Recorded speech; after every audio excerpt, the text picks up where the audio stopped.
Окей, бүгдээрээ сайн бацгаана. Өнөөдөр бүгдээрээ програмчлалын хэл сурах хамгийн анхан шатны хэл болох тэмдэглэгээний хэл буюу HTML хэлнээс бүгдээрээ сурч эхэлцгээе.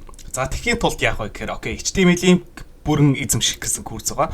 Энэхүү курс нь болохоор за нийтдээ 15 багц хичээлтэй. Энд чинь хамгийн ихний танилцуулах хуудас гээд 18 стептэйгээр бүгдээрээ хийж үзцгээе. Хамгийн гол нь болохоор энэ дэр байгаа тайлбарууд нь болохоор бүгдээрээ монгол хэл дээр орсон байгаа. За хамгийн ихэнд орж ирэхэд болохоор зүүн талын хэсэг дээр зааварчилгаанууд харагдана.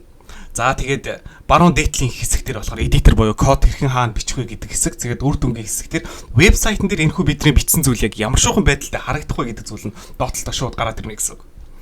За тэгэхээр хамгийн ихэнд болохоор doctype HTML гэж зарлаж өгнө. Тэгэхээр энд бичигдэж байгаа бүх зүйл болохоор doctype гэдэг хэлбэр дээр HTML дээр бол уншигдана гэдгийг тодорхойлж өгч байна. Окей, зөв бичсэн байна те. За step 2. За өргөжлүүлээд HTML гэдэг тагийг нэмнэ гэдэг. За энэ HTML гэдэг таг дотор байгаа бүх зүйлийг болохоор HTML дээр таны шүү гэсэн зүйлийг тайлбарлаж өгдөг. За тэгээд тагийн хувьд болохоор нэг таг болон төгсгөлийн таг гэсэн хоёр таг байдаг. За нэг таг болон төгсгөлийн таг хоёр ямар ялгаатай вэ гэхээр төгсгөлийн таг нь төгсгийнхаа өмнө слаш буюу ташуу зураас авчдаг. За тэгэхээр энэ бол төгсгөж гинэ гэдэг. За тэгэхээр энэчээс энэ хооронд бичигдсэн бүх зүйл болохоор HTML гэдэг энэхүү тэмдэглэгээний markdown language дээр уншигдъя шүү гэдгийг бид нар тодорхойлоод өгчлөө. За одоо дараа тестийг шалгаад үзье. Окей. Зөв байна те. За step 3.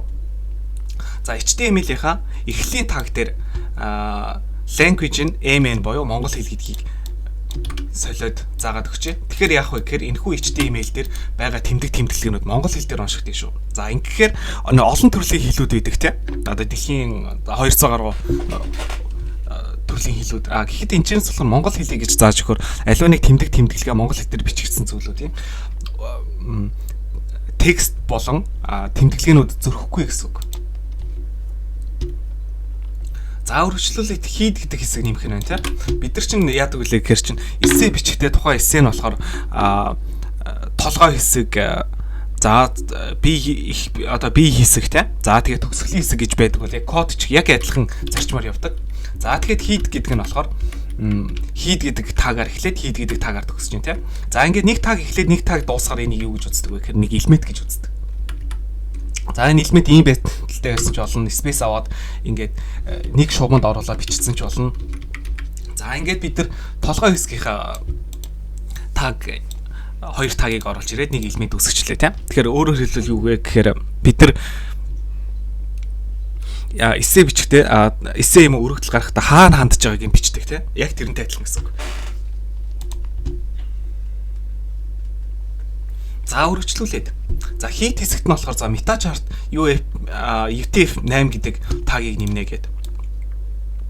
За энэ болохоор мөн адилхан тухайн вебсайтыг ажилуулахад тухайн вебсайтн дээр дуудагддаг хэл дээр одоо стандарт хэл дээр одоо энэ зүйлүүд бол бичигдэж байгаа шүү гэдэг зүйлийг нь болохоор тодорхойлж өгсөн байна тийм. За өргөжлүүлээд дахиад нэг нэмэх хэсэг байна. За энэ болохоор за Meta8-ийн веб порт нь болохоор device-ийн өргөнийг болохоор scale-ийг 1 гэж үзнэ гэдэг. За ямар ч төхөөрөмжтэй байсан бид нар таблетээс орсон ч гар утаснаас орсон ч компьютерийн браузер дээрээс орсон ч гэсэн тухайн төхөөрөмжийнх нь дэлгэцний өргөнийг нь болохоор 1 гэж үзнэ гэдэг. За энэ болохоор дараа нь бидний үзэх одоо дэлгэцний өргөн хэмжээг болохоор за responsive байдлаар ашиглахад бол маш их нэмэртэй байдаг. За шалгаад үзье. Зөв байна те. За өргөжлүүлээд хийд хэсэг дотор title тагийг нэмээд хуудасны агуулгыг илэрхийлэх текст танилцуулга хуудсыг тохируулнаа гэд. За энэхүү title гэдгийг болохоор чинь хийд хэсэг дотор бас бичих нэ тэ толгой хэсэг дотор. За нэг өөрсдийн бичих нөгөө өргөдлийн гарчиг гэдэг утгаар нь бичиж чинь тэ.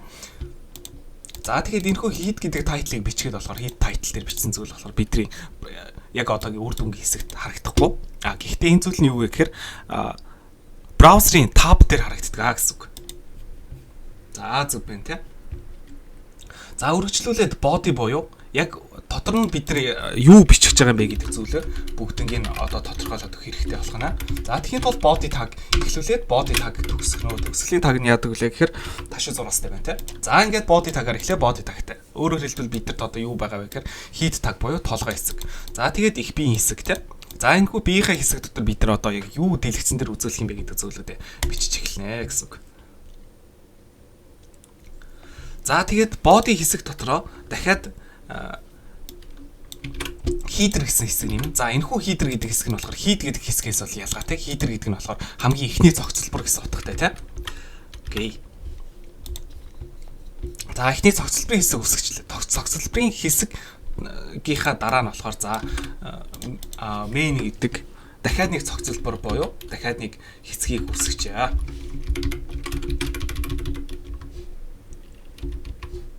Окей.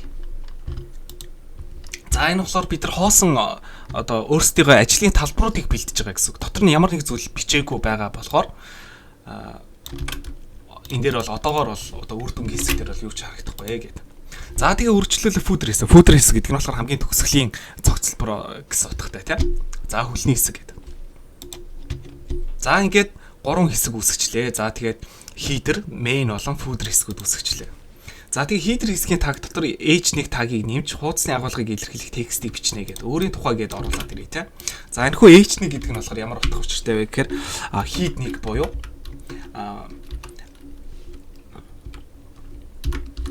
h1 окей.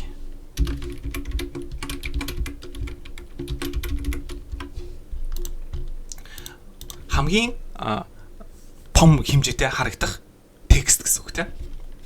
За бид нар чи аль нэг зүйлийн одоо чинь одоо h1 tag гэдэг. За энэ хүү одоо энэчээс харах юм бол зааварчилгаанууд нь одоо жишээ болгож ярих юм бол за энэ байгаа заавар болон онлын хэсгүүдийн өөрсдийнх нь хэмжээ нь болохоор нэг хэмжээтэй байгаа хэрнээ дараагийн энэ хэсгийн одоо h1 tag-ийн header нэмэх гэсэн энэ хэсгийн tag нь болохоор тэмдэглэл нь илүү нэг том хэмжээтэй харагдаж байна тийм. За энийг тэгэхээр яасан бэ гэхээр h1 tag дээр бичсэн гэсэн үг.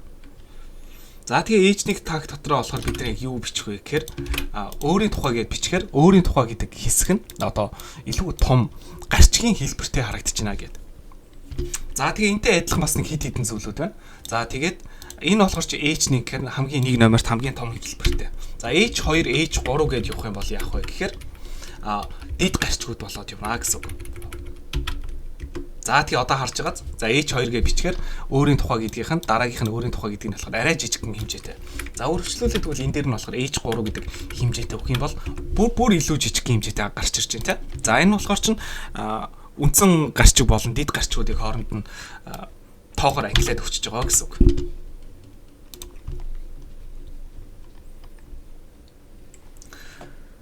За main дотор анхны section хэсгийг нэмнэ гэдэг. За өөрөөр хэлбэл бидэрт одоо хүлээгдэж байгаа үр дүн болохоор иймэрхүү байдалтай харагдах хэрэгтэй шүү гэдэг. За тэгээд иймэрхүү байдалтай харагдахад бидний одоо энэ бичсэн байгаа кодтой энэ яг ямар ялгаа байна вэ гэхээр main дотор нь дахиад section гэдэг хэсгийг нэмж өгсөн байна тийм. За тэгэхээр 13 дугаар бүрэн дээр main дотор section гэдэг хэсгийг оруулж ирнэ гэсэн үг.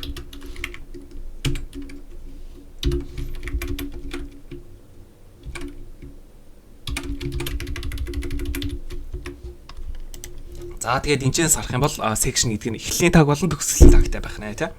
Окей.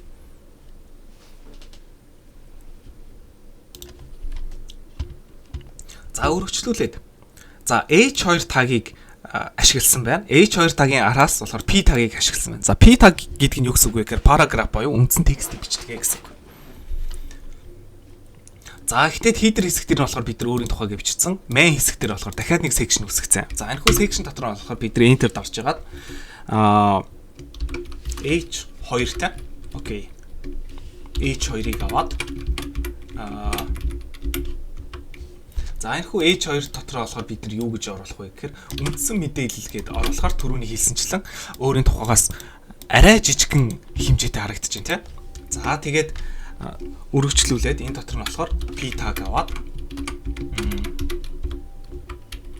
за окей. За ингээд p tag нэгээ таасан боёо p гэдэг элемент үүсгэсэн. За энийг доош нь болохоор shift alt дарж. За shift alt одоогоор энэ дээр дарж болох нь.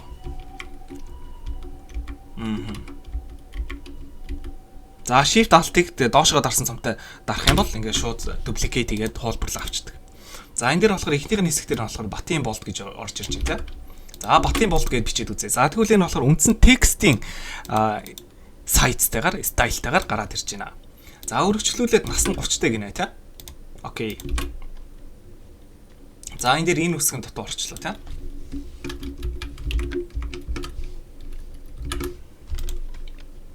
За мэрэгжил нь болохоор веб хөгжүүлэгч гэж бичигдсэн байна. Окей. За инхээр өөрийн тухай үндсэн мэдээлэл Батын болт нас 30-тай мэрэгжил веб хөгжүүлэгч гээд. За ингээд бид нар шууд HTML хэл дээр үндсэн мэдээллүүдээ шууд оруулж ирээд гаргаж ирч чадчихээн тий. Окей. За тэгээд тестүүд маш амжилттай хийгдсэн. За хобби хэсгийг нэмэх. За энэ хобби хэсгээр болохоор хүлээгдэж байгаа үр дүн болохоор ямар байгаа вэ гэхээр section хэсгээр бид нар өөрсдөө үндсэн мэдээлэл нэмсэн бол дахиад нэг section хэсэг үүсгээд хобби тэгээд энэ дотор ном унших, кино үзэх, програм бичих, аялал хийх гэж байх нь байна тийм. За тэгвэл яах вэ гэхээр чинь эхлээд нэг section хэсэг явсан. Тэрнээ дараас дахиад нэг section хэсэг явж байгаа гэхээр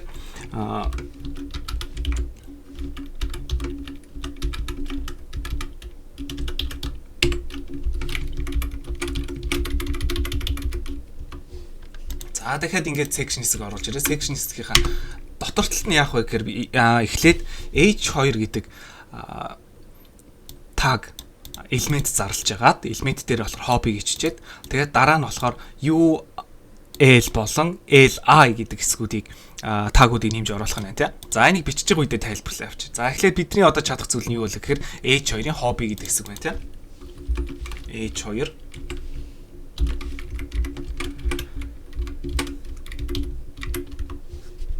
за тэгээд энэ дотор нь болохоор за хобби гэж бичээд.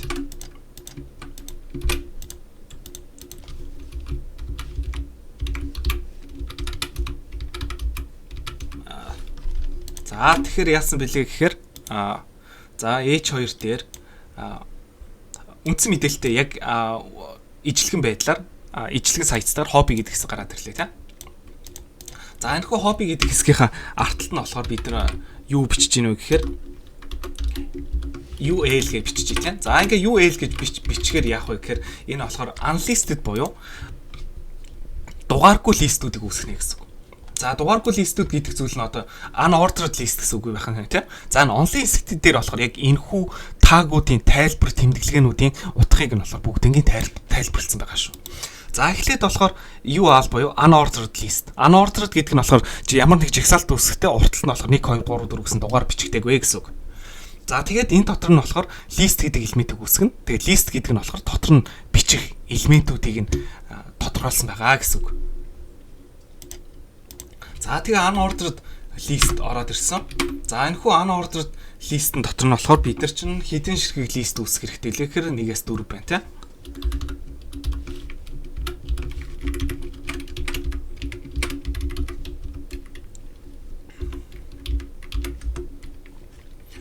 За бүгднгийн тэгвэл ингэж бичсэн юм. Энийгээ болохоор Ctrl Shift Ctrl Alt-а доошоо сумтайгаа дарж агаад 4 удаа татаад үзчих. Окей.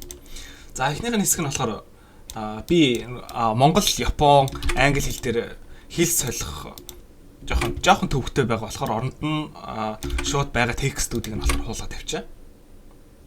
За хобби нь болохоор чинь програм бичих, кино үзэх, ном унших гэж байна тийм.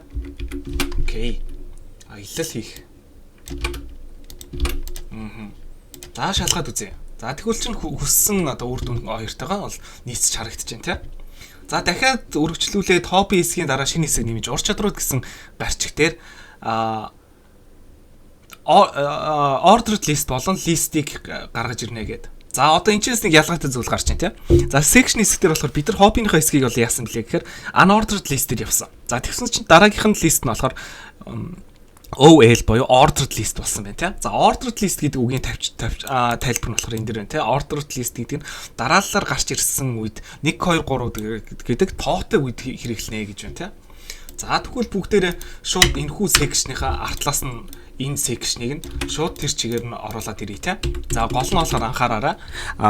Синтаксийн алдаа гаргахгүй тулд тухайн хаагдсан байгаа section-ийн араас дараагийн section-ыг оруулж ирнэ шүү.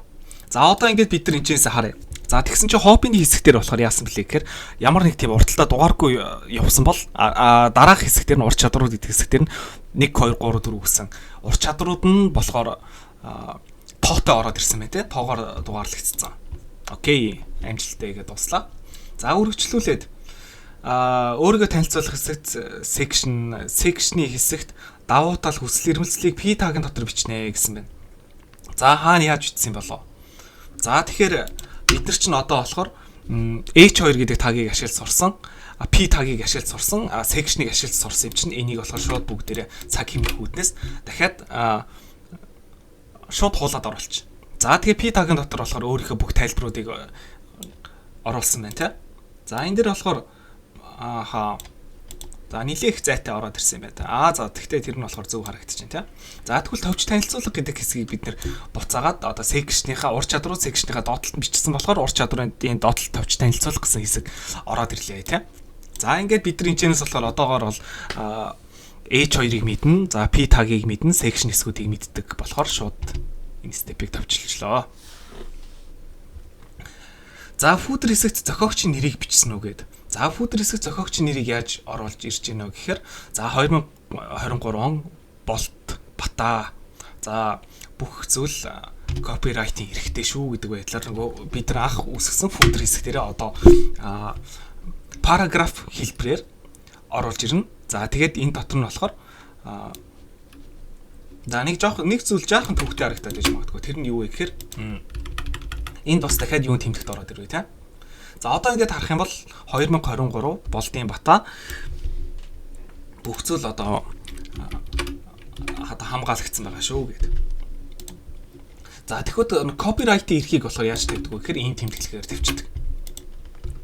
За тэгээд бичгээр одоо яаж ийнэ гэхээр одоо уртл нь C хэсэг гараад ирж байна тий. Энийг байхгүй болгоод үзэх юм бол байхгүй болчлоо. За буцаага Ctrl Y дарж байгаа харах юм бол C хэсэг гарч ирээд болдын бата за бүх зүйл хамгаалагдсан байгаа шүү гэсэн байдлаар гарч ирж байна. За тэгээд бид нар өнөөдөр юу хийж сурваа гэхээр нийтдээ програмчлалын хэлний их үндэс болох за Markdown language дээр буюу HTML хэл дээр за бид нар өөрсдийнхөө мэдээллийг монгол хэл дээр үндсэн таагуудыг ашиглаад за маш богино хугацаанд хийж бичиж сурлаа тийм. За энэ дээр болохоор холбоотой тайлбарууд нь болохоор за онлайн хэсэг дээр болон зааварчилгаанууд дээр бүгдээр орсон байгаа. Тэгээд зөв буруу хийснээ бүгднийг нь болохоор тестүүдийн хэсэг дээр шалгаж явах боломжтой. Тэгээд магадгүй буруу хийсэн зүйлүүд байх юм бол тэрхүү буруу хийсэн зүйлүүд болохоор зөвлөгөөний хэсэг дээр гараад ирнэ. За тэгээд тест шалгах гэж дараад үзье тийм. За ингээд амжилттайгаар бид нар маш их ихний за нэг HTML-ийн эхний нэг курсыг дуусгалаа тийм. За араас нь бидэрт одоо юу үлдсэн бэ гэхээр дахиад 15 яг ийм хэмжээтэй. За зарим нь гэхдээ 28 30 степ гээд явцгаа дунд нэлээд хүндэрж байгаа шүү. За иймэрхүү байдалтайгаар бид нар HTML-ийн хэлийг одоо Markdown буюу тэмдэглэгээний хэлийг сурах бол маш их амархан боллоо. За тэгээ бүгдэнд нь амжилт хүсье. Тэгээ маргааш болохоор юуны хэсгийг үзэх вэ гэхээр CSS-ийн хэсгийг үзнэ. За тэгээ CSS болон JavaScript, React болон за front-end-ийн хэсэг дээр ер нь вебсайтын нүүрэнтэлж яг юу гаргахад ямар хэл дээр бичдэг юм бэ? За тэгээ back-end болон за Python те. Тэгээ ер нь өгдлийн сон database болон full stack-ийн төслүүд гэж одоо бүтэн бид нар эцсэндээ юу хийж болох юм бэ гэдэг. Бүх зүйлүүдийг бүгднгийн энэчнээс бид нар сурах боломжтой шүү. Гэмн нь болохоор одоогор жижиг сажиг орчуулгын алдаанууд бас байгаа. Тэрийг одоо засааж явж байгаа.